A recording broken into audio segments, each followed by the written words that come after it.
Hello everyone and welcome to the channel. I'm Emmanuel, I'm an Airline Pilot and a PMDG 777 beta tester. Welcome to a not so great day for our crew. Now today we are going to start with some failure simulation in the Boeing 777, and we're going to start with a human failure that is going to lead into a rapidly developing situation. This one is based on a real world scenario, however the real crew acted correctly after the first indication of trouble. So we are slightly going to modify this scenario. Now, we are standing here on a flight from Dubai to Dublin, and during the setup of our flight management computer, the crew has done a little error. You can see the crew entered a takeoff weight that is 100 tons less than the actual weight. Instead of 278, they entered 178, and that error made it through into the takeoff performance calculation as well and went unnoticed. So you can see we've got 70 degrees of assumed temperature over here, leading to rather low speeds, which is of course a clear clue to the crew that something is wrong. Now, just to show it to you, if we calculated using the correct weights, we'd end up with significantly higher speeds and with a much lower assumed temperature as well. But the error went unnoticed, and so our situation is going to develop. Okay, ready to go? Takeoff.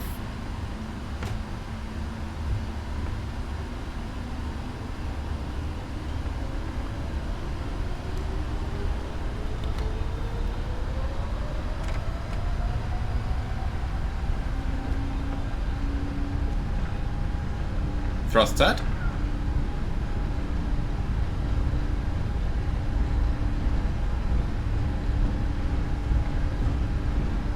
Knots. Checked.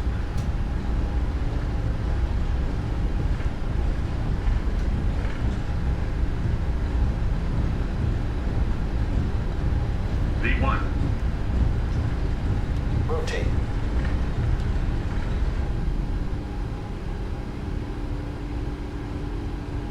Bump. Oopsie. And it's not lifting off, so gotta pitch it down again for a bit, and let's give it a second try. The runway is too short to stop the takeoff at this point. Positive rate of climb. Gear up.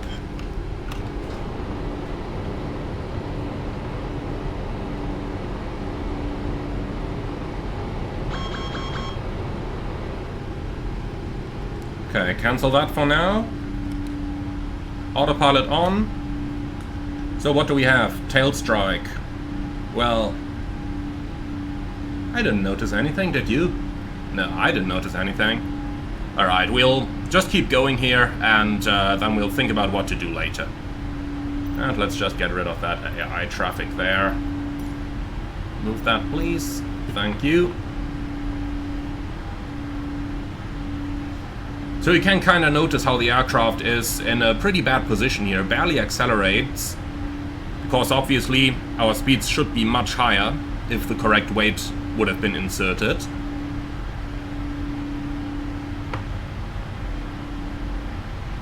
Okay, flaps 1. Speed checked. Flaps 1.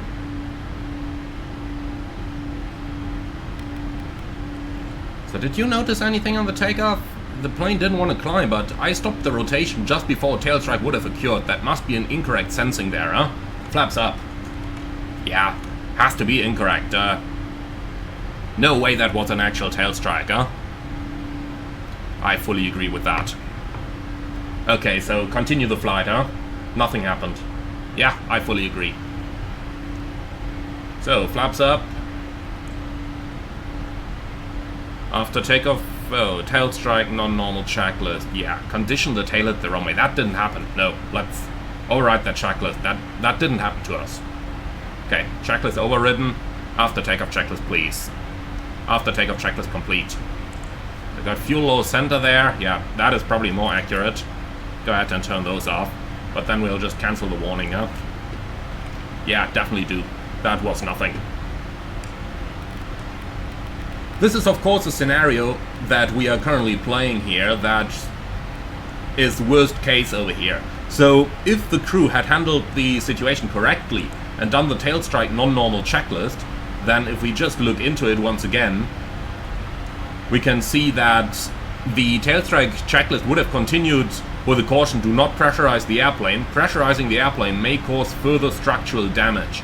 And in order to prevent pressurization, you would switch the outflow valve switches to manual over here, and then you would hold the outflow valve switches in open until the outflow valve indication shows fully open to depressurize the airplane. And thereafter land at the nearest suitable airport. And if we look at the second page, all it's going to do is to inhibit the cabin altitude auto checklist. So why is that checklist so important? Yeah, checklist non-normal. I'm going to reset that one, please. Reset non-normal. Here we go.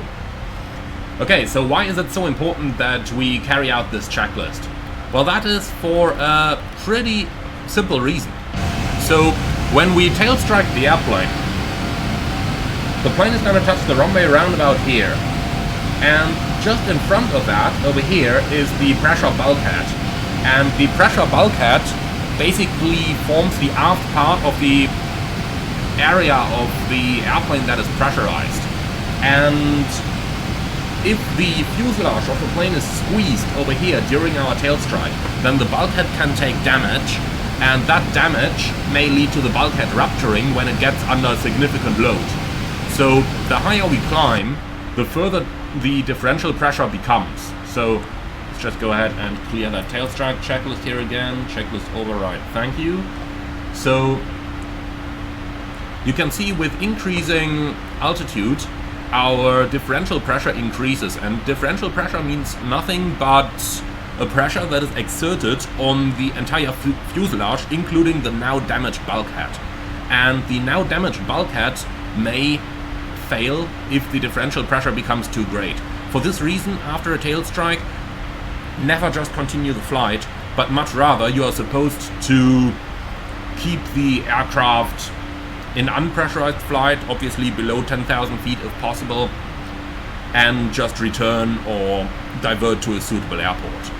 Now, in the real case where this happened, where the takeoff weight was entered 100 tons too low and went unnoticed by the crew basically did everything correctly. They rotated, noticed that something was off, stopped the rotation without tail striking the airplane, lowered the nose back down, accelerated, because they didn't know what the real V1 speed was at that point, and the airplane was close to maximum takeoff weight, so they just accelerated to a higher speed, and then they went ahead and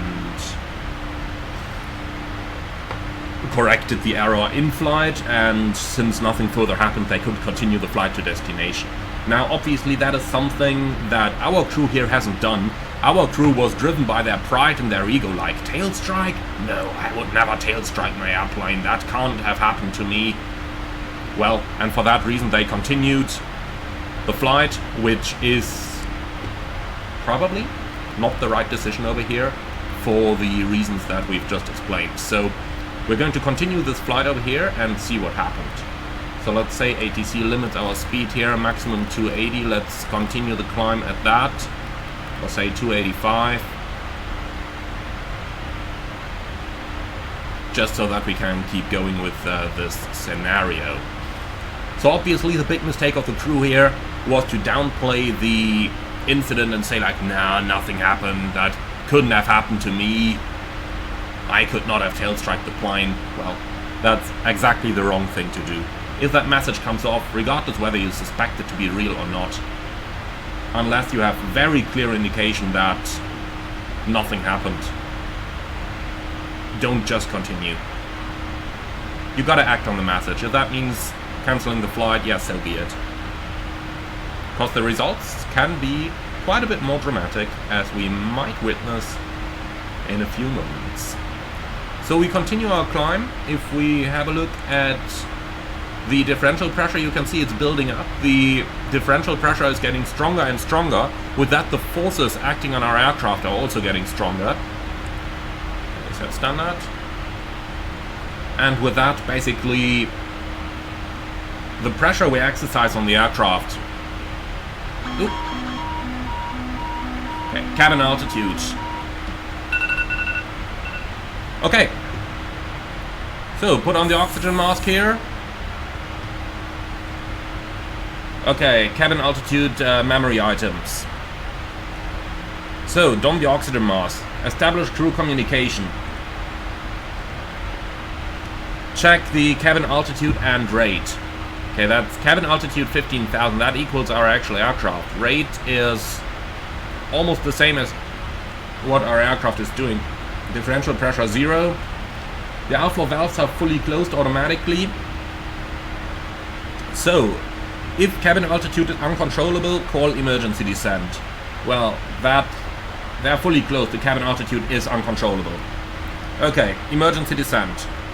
Passenger oxygen switch. Push and hold for 1 second. Okay, without delay, descend to the lowest safe altitude or 10,000, whichever is higher.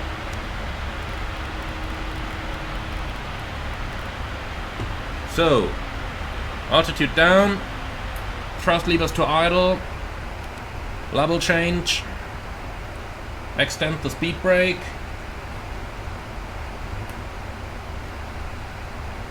and we'll turn offset over here.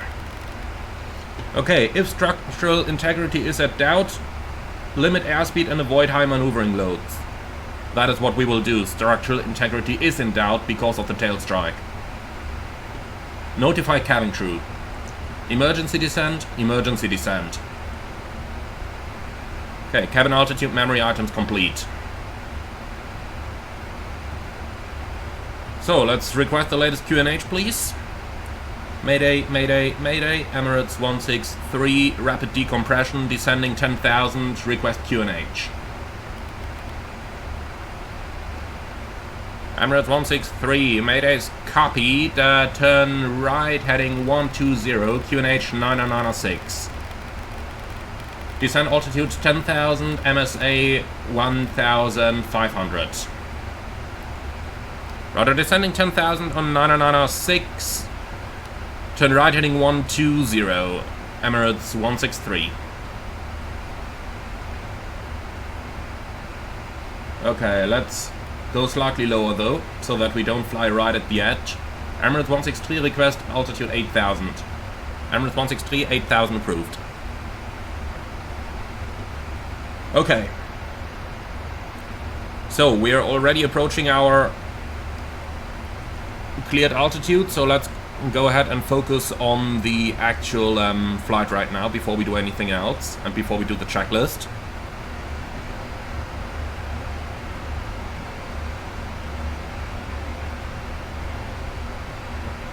Okay, 2,000 to go.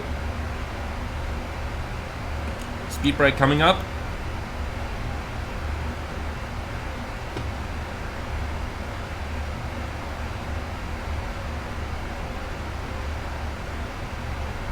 $1,000 to go. Speed back 250. Okay.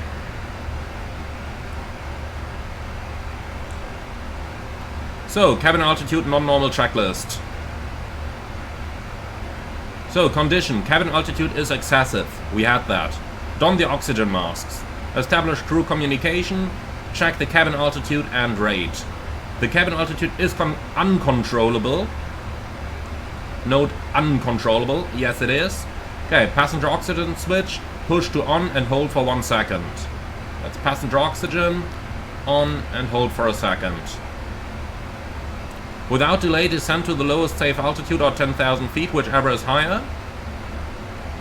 To descend, move the thrust levers to idle. Extend the speed brake. Well, we've already retracted them again, so we can override this item. If structural integrity is in doubt, limit airspeed and avoid high maneuvering loads. We did that. Descend at VMO, MMO. We will not do that. Override. And that's the cabin altitude non-normal checklist completed. Okay, so quick look into the en route chart over here. MSA 1,600. Over Dubai it rises to 3,800. Here's probably the reason why they didn't want us to continue on that right-hand track. It would have taken us into Iranian airspace, so they just turned us around towards Dubai. Okay, leveling off at 8,000. Emergency descent completed. Emergency descent completed. That's the signal to the cabin crew that they can come off the oxygen masks and start their cabin preparation procedures. Okay, so that's our non-normal procedures completed here. Let's continue this scenario. Obviously now the decision would have to be made, what are we going to do now? Because obviously we will not continue our flight like this. So if the decision is obvious of what to do, like in this situation, where could you possibly go except for Dubai? You wouldn't fly to Abu Dhabi at this point, would you? So except for the pressurization problems, we got a fully operational airplane. We just departed Dubai. We know the weather is good. We have all the maintenance facilities there, so for obvious reasons we're going to go back there. At an outpost or at an outstation, the decision might be a little bit more difficult. So obviously, since we are going back today, let's go ahead and prepare the aircraft. So, alternate page, Dubai. Okay, Dubai, divert now. Choosing this menu over here, inserting the diversion like this, is automatically going to send an ACAS message to the company. You can see that the aircraft will give us a direct to the waypoint in question here, since we executed that. So 30 left is going to be in use. We'll just insert the arrival like that. Set modus. Yep, that sounds familiar.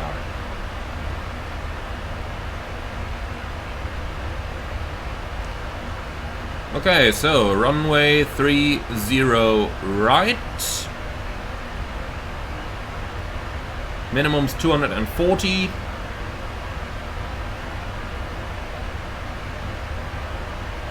Here we go. So now comes the next question. And that is our landing. So you can see we are currently over the maximum landing weight. If you don't know exactly what the max landing weight is, check your flight plan. You can see 251.3 tons is the max landing weight. So obviously we are not going to fly the airplane back just like this, but much rather we will have to consider fuel dumping here in order to bring it down to the maximum landing weight. The reason behind this is basically that we have to consider that our aircraft is now in an airworthy shape. There is no reason to believe that the aircraft might fall apart. So for this reason we have a lot of time available, and therefore we can go ahead and safely dump that fuel.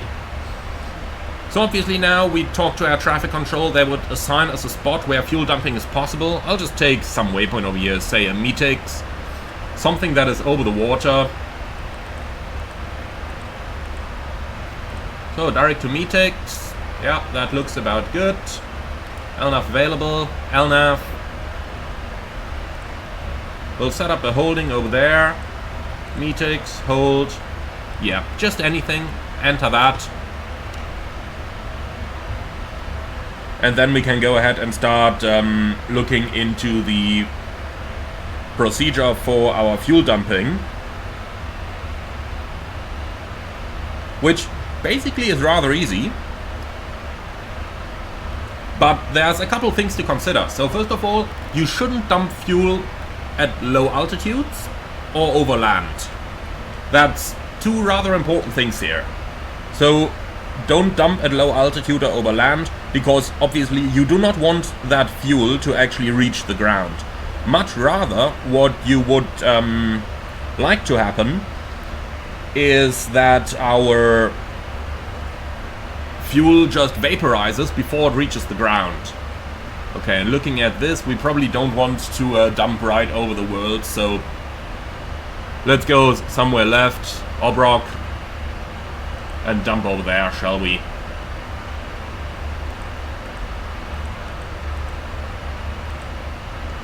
So, direct to Obrock, and then let's go ahead and enter the holding over there, please. Well, I tell you what, we'll just make our life easy. Hold at present position, execute. Here we go.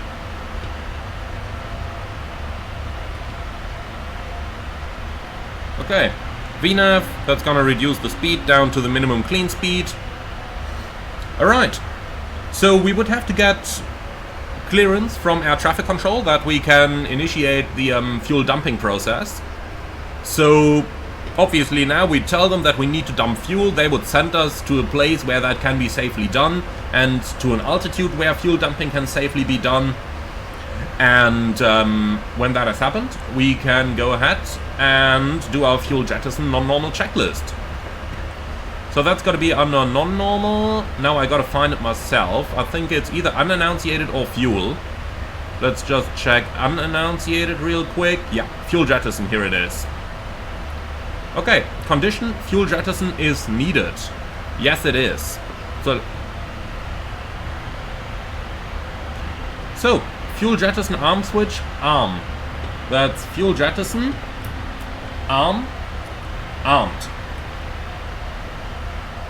Okay, fuel to remain is acceptable. So you can see it's calculated that automatically down here, based upon our maximum landing weight. So 38.8, based on the maximum landing weight. Is that acceptable for us? Yes, it is. There is no reason to believe that we can't land at the max landing weight on a 4.5 kilometer runway in Dubai. So fuel to remain is acceptable? Yes. Fuel jettison nozzle valve switches both on.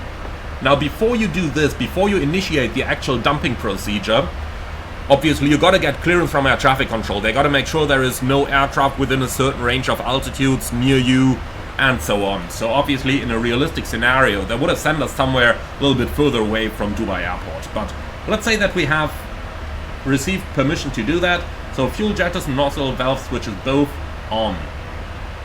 And those are up here.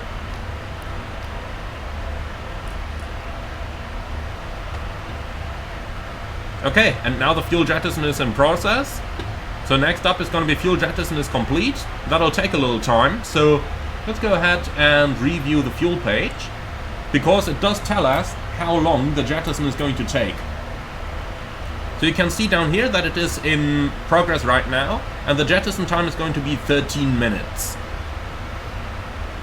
Well, and there goes our lovely, super expensive fuel. So just to give you an idea, fuel prices are approximately $1,000 per 1,000 kilos. So we are jettisoning about 20 tons of fuel here. That is 20,000 US dollars that we are just jettisoning over here. That is quite, that is quite something, isn't it?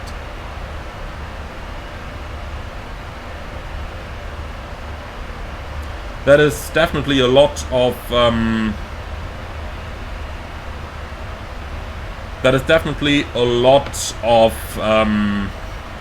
money that we are jettisoning here. But then again, we do have the time available. The aircraft can safely fly, so it's better to bring it down to the maximum landing weight than it is just to continue and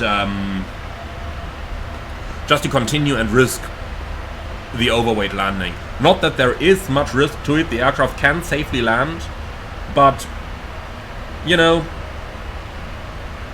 take it easy. If we got the time available, which we definitely do over here, then might as well consider the jettison rather than landing in an overweight landing condition.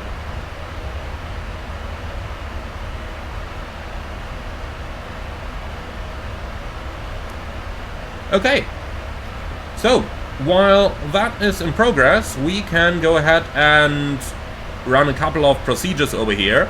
So let's go ahead, 11 minutes left, and start talking to the cabin crew. Number 1 to the flight deck. Alright, and that gets us the purser to the flight deck, and in a condition like this, tell you honestly, let's just leave her in.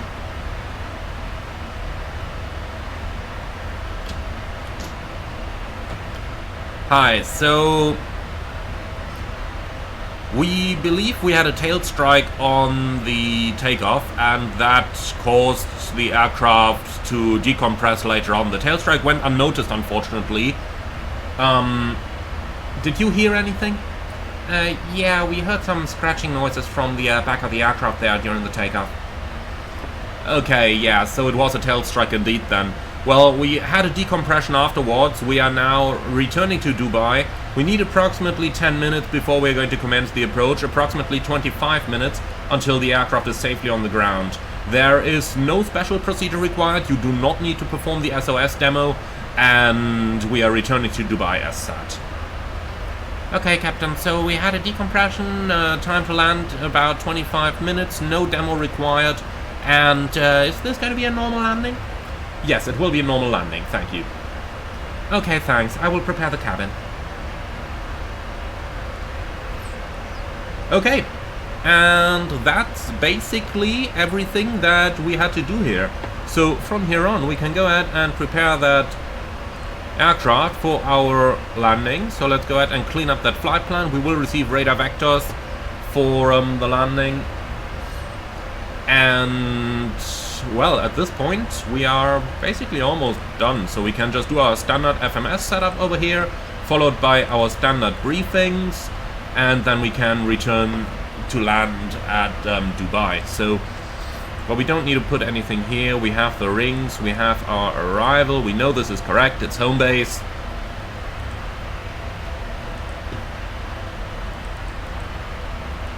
Landing at the max landing weight here.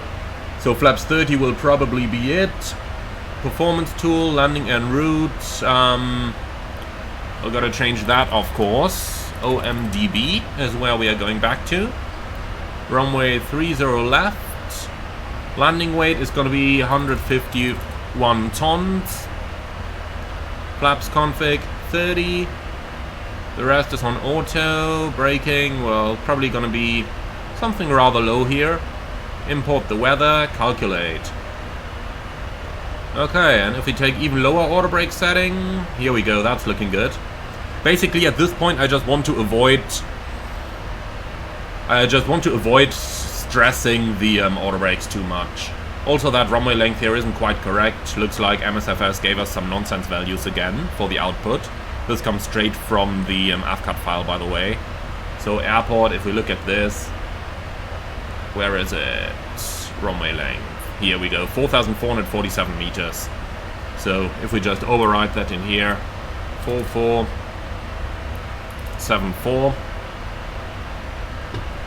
you can see there is plenty of stopping distance.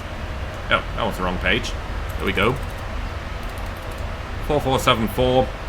Plenty of stopping distance available here using auto brakes 1. So that is what we're going to do. Here we go. And with that, we're basically prepared for the landing. So flaps are in, minimums are in, the ILS is tuned. ILS Dubai West is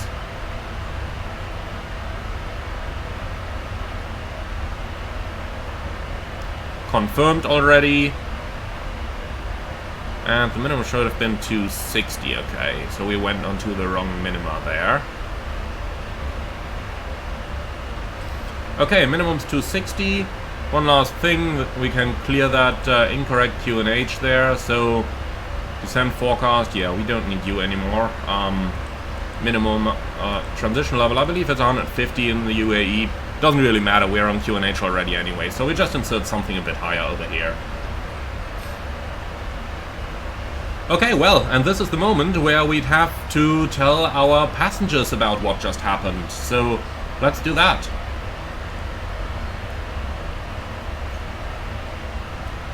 Ladies and gentlemen, from the flight deck, this is your captain speaking.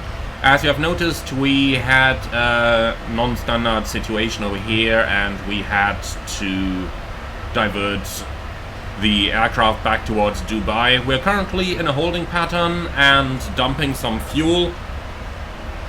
And as soon as we have dumped sufficient fuel, we are going to return the aircraft for a landing in Dubai. We expect to be on the ground within 20 minutes.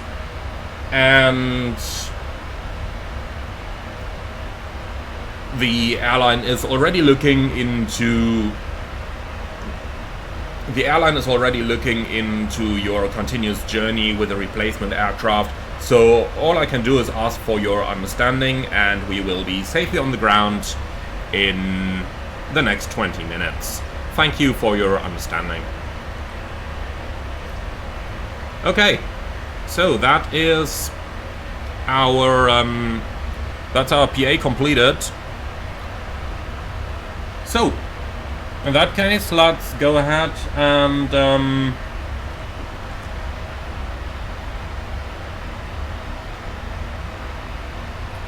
well, in that case, let's go ahead and continue our setup.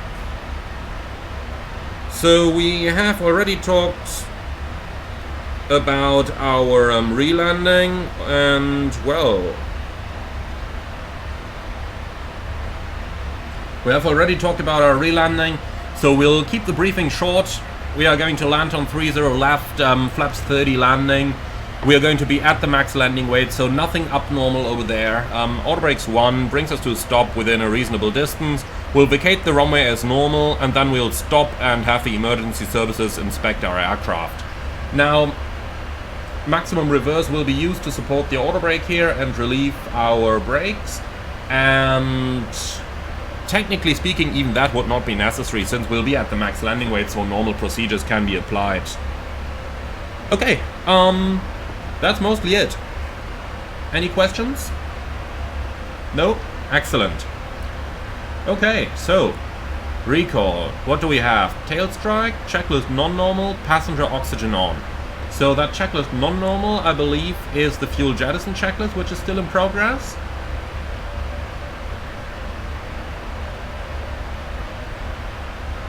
Apart from that, I don't think there is anything open at the moment. Nope, there isn't. So that's what the checklist non-normal refers to.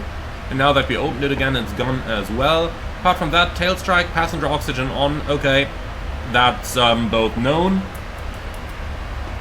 If we just look into the normal checklists, no notes over here as well. Okay, descent checklist please. Recall, checked. Notes, checked. Auto brake, 1. Landing data, Vera 30, 149, minimum Sparrow 260 set left. Set right. Approach briefing completed. Descent checklist complete. So 2 minutes remaining for the dump.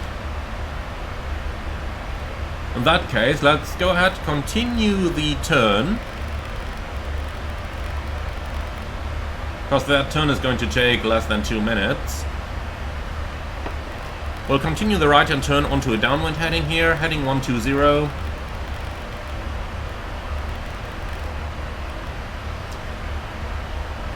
Okay, checklist non-normal is back, of course, since the fuel dump checklist is still in progress. Let's go ahead and clean up our FMS. We'll do a radial in direct towards Uldot. Here we go, that's an extended center line for us. Oh, what's that VNAV doing? Nope, you're definitely not going to accelerate, my friend. At least not above 250. That's interesting. I'm not sure if it should have done that. But hey, that's quite a good sign, isn't it? We are running abnormals here for half an hour now, and this is the first time the airplane is doing something that I would not have expected it to do. Let's just check. We're in... Oh, okay, we're in cruise mode. Yeah, that's where the higher target speed came from. Let's go ahead and activate descent now. Yeah, now 240 becomes the target. I'm happy with that. Okay, 1 minute of fuel dumping to go.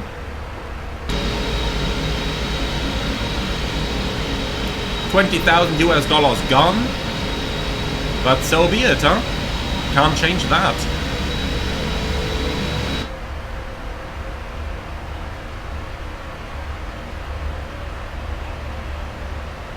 Ultimately, we have destroyed quite a bit more than just $20,000 on this one. The damage from the tail strike and the ruptured pressure bulkhead is probably going to go into the 100,000s minimum, probably rather a couple million. So after a day like this, you can be pretty sure that you will spend some lovely time at the chief pilot doing some explaining.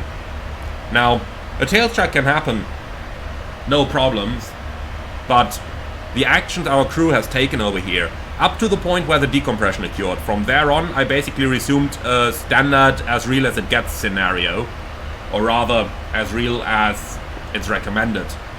scenario.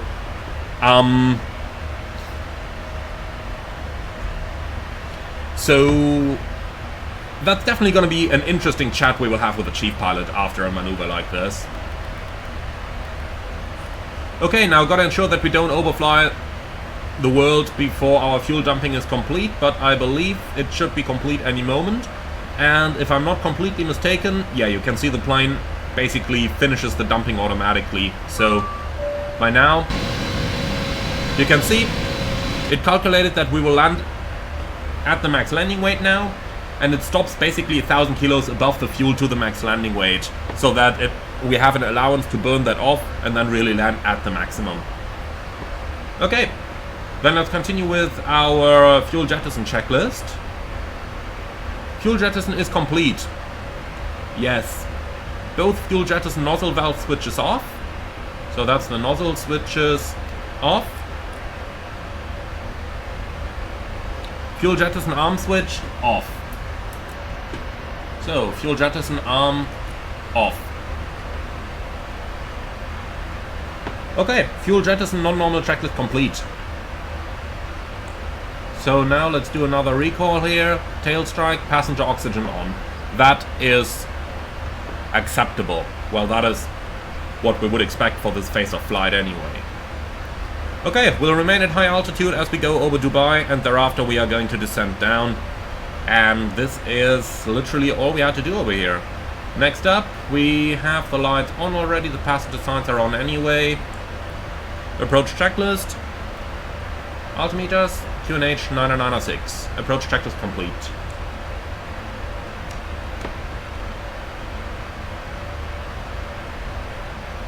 Alright, let's go ahead and fast forward a little bit over here, just until we are in the downwind where we can start our approach.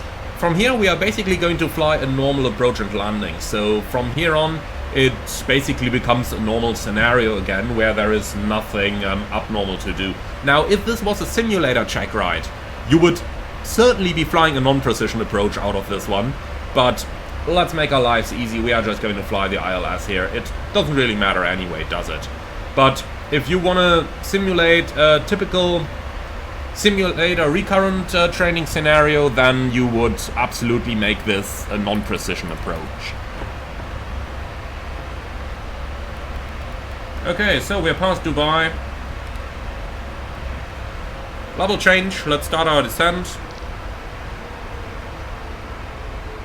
Weather isn't all that nice today. Let's go ahead and grab a quick Asus so that you guys can see what the actual conditions are. I obviously did check that stuff before we departed, but here we go. Dubai from the PMDG server. Sent that request.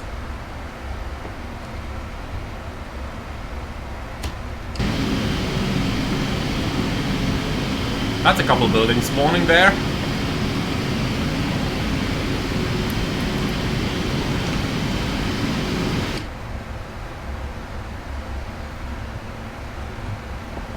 Okay, let's use some speed brakes so that we don't have to delay the approach longer than we do.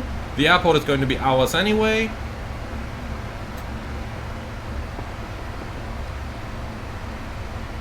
Waiting for the weather to come in now.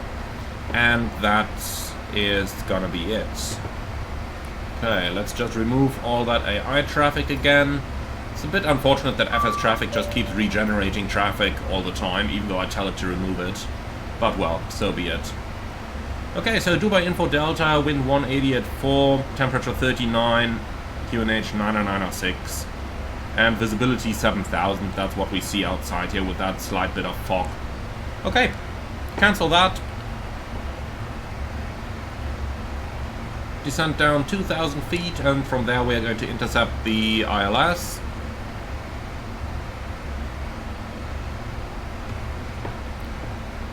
Well, let's go full speed brake here, and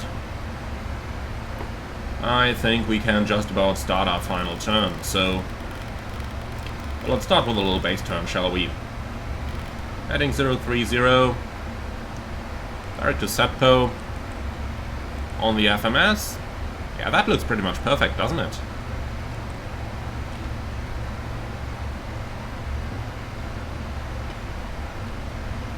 Okay, so we'll descend down to 2000, then we are going to slow the aircraft down. Remember, we do have possible structural damage here. Well, we have structural damage from the Tailstrike. So, obviously, we don't want to put the aircraft until too much load here.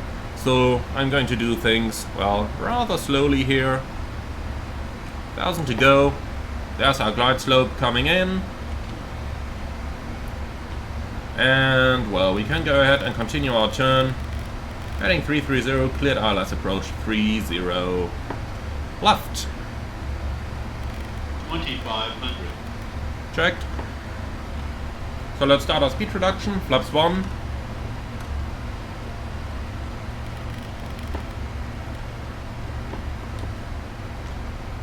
And we have good sensing over here.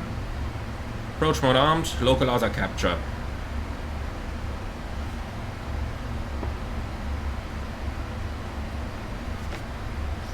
Let's see if we overshoot. Maybe a tiny bit here. But overall I tend to say this was quite a good downwind and radar vectoring. Good air traffic control here in Dubai. Definitely good air traffic control. Yeah, that's okay. Quarter of a dot overshoot, I can live with that. Flaps 5.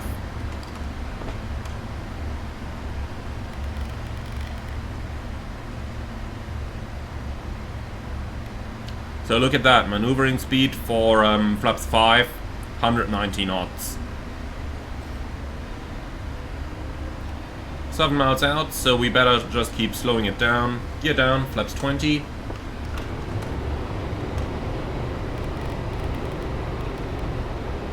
Glide slope capture.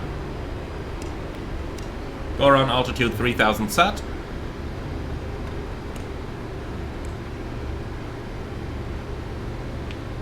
Cabin crew, please take your seats for landing. Flaps 25. Close to the max landing weight, I like to use 25 just to get a little bit of an intermediate slowdown here, since the maneuvering speed for flaps 30 is 180 knots, so pretty close to the flaps 20 speed there. Okay, and now flaps 30.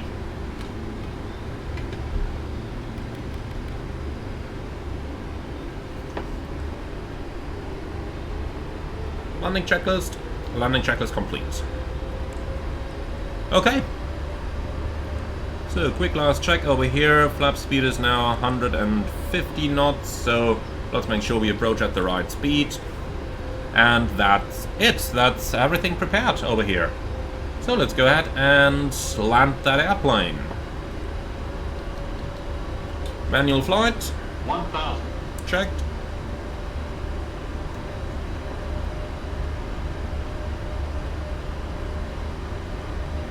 Now, in case nothing major happens now, this should be rather unspectacular, landing the aircraft now. But nonetheless, it is max landing weight. We are flying rather fast. You can see the temperature of 40 degrees over here also plays a role. So look at that. Our true airspeed here is 165 knots. That is, of course, rather fast. 163 over the ground. 500.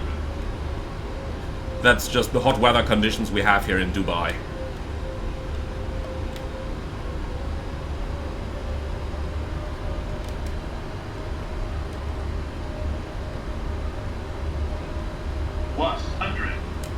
Checked. Minimums. Continue. Glide slope is... Yeah. We are on the puppy. Come on. Well, actually the puppy is wrong. 100. Look at that. 100 over the threshold. Glide slope and 50. puppy are Glide completely slope, wrong glide here. slope. 20. 10. How are you supposed to make a good landing when the visual approach aids and the glide slope are that off? Okay, speed brake up, thrust reverse normal.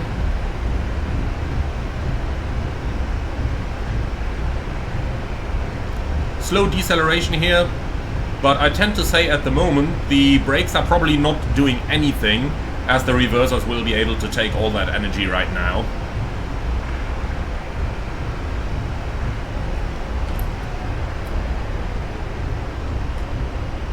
Okay, 80 knots, back to idle reverse.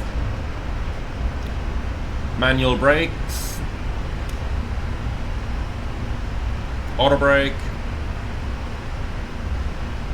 We'll vacate the runway to the left, stop it there. And that's where the emergency services are going to inspect our aircraft for any signs of any visible damage that might have occurred due to the tail strike and the rapid decompression. So that's going to be it, my friends. I hope that you have enjoyed this little abnormal demonstration over here. Certainly the 777 is a very capable aircraft with the electronic checklist system, and it is a very resilient aircraft as well. You will see that especially during the engine failures, but we are going to get there. So for this one, all I can say is I hope that you have enjoyed this little demonstration. Obviously, especially towards the beginning, I have really exaggerated things like there would have been so many clues for to pick this error up, but this very scenario of 100 tons too little speed has happened in the real world. So for that reason, I found this one an acceptable scenario. Apart from that, all I can say is thank you very much for watching. I do hope that you enjoyed this one. Let me know in the comments below. And finally, if you're up for more, don't forget to like, comment and subscribe. And if you really love what I'm doing, I would appreciate a small donation through the Buy Me Coffee link in the video description below. Thank you for watching, and I see you all again on the next one.